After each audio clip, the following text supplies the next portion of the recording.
आगे बढ़ते सांसद बृजभूषण शरण सिंह ने कांग्रेस को लेकर बड़ा खुलासा किया है। उन्होंने दावा किया है कि कांग्रेस के बड़े नेता ने उनसे कांग्रेस में शामिल होने के लिए संपर्क किया था और उन्हें कैसरगंज लोकसभा सीट से टिकट देने का ऑफर भी दिया था। बृजभूषण ने क्या कहा, क्यों आज हम इतना अच्छे लगने लगे हैं और ऐसा किया जा रहा है, उधर से जवाब आया कि सबको पता है अगर कांग्रेस में शामिल हो जाएंगे तो यूपी में कांग्रेस मजबूत होगी।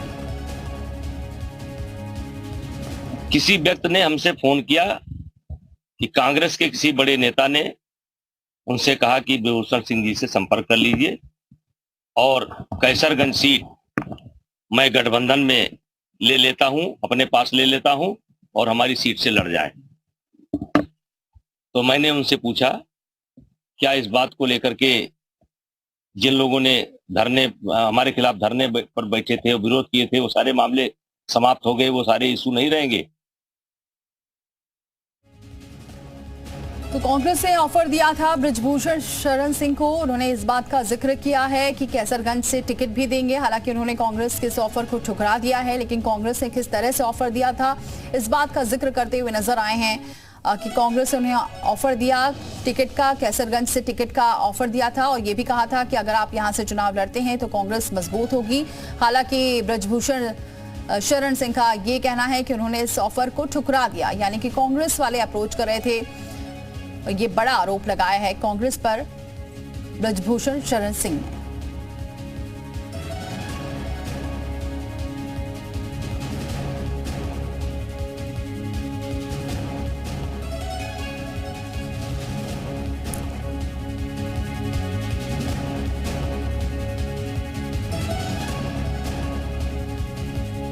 तो आपको बताएं बृजभूषण सिंह ने बड़ा खुलासा किया है। कांग्रेस प्रवक्ता प्रियंका गुप्ता हमारे साथ जुड़ चुकी है। प्रियंका जी, आप पर सीधे तौर पर आरोप लगा रहे हैं बृजभूषण शरण सिंह कि कांग्रेस ने ऑफर दिया था, कैसरगंज का टिकट भी देना चाह रहे थे कि मजबूत होगी कांग्रेस। देखिए, मुझे लगता है कि कैसरगंज की जो सीट है उस पे कौन प्रत्याशी है, सबसे पहले तो ये देखना चाहिए।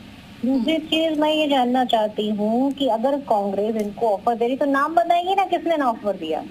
हकीकत ये है कि भारतीय जनता पार्टी और उसके लोग झूठ का सहारा ले रहे हैं। आज कोई मुद्दा नहीं है, एंटी इनकम्बेंसी है, महिला के खिलाफ अपराध के जो है आरोप है और बल्कि कोर्ट में केस चल रहा है। जिस तरह की चीजें सामने आ रही है उसके बाद इन लोगों के पास कुछ बचता नहीं है। आज ये मंगलसूत्र पर वोट मारते हैं, भैंस बचाने के नाम पे वोट मांग रहे हैं, कमरे बचाने के नाम पे वोट मांग रहे हैं, पर ये वोट इसलिए नहीं मांग पा रहे हैं कि इन्होंने 10 साल में कोई काम किया है देश के लिए। युवा बेरोजगार हैं, किसान आवारा पशुओं से परेशान हैं, महंगाई से इस देश की महिलाएं परेशान हैं, बेरोजगारी से इस देश का युवा हताश है। हर तरफ हताशा है, हर तरफ एक उदासीनता है। और मुझे लगता है कि भारतीय जनता पार्टी की जो पूरी पार्टी एक एजेंडे के साथ काम करती है जिसमें सिर्फ और सिर्फ कुछ चंद लोगों के लिए वो काम करते हैं, जैसे 25-30 नाम। लेकिन खुलेआम ऑफर देने की बात कर रहे हैं, खुले मंच से कह रहे हैं, वो भी चुनाव है उस दौरान ये बात कह रहे हैं। प्रियंका जी, इसका मतलब इसमें कहीं भी कोई सच्चाई नहीं है?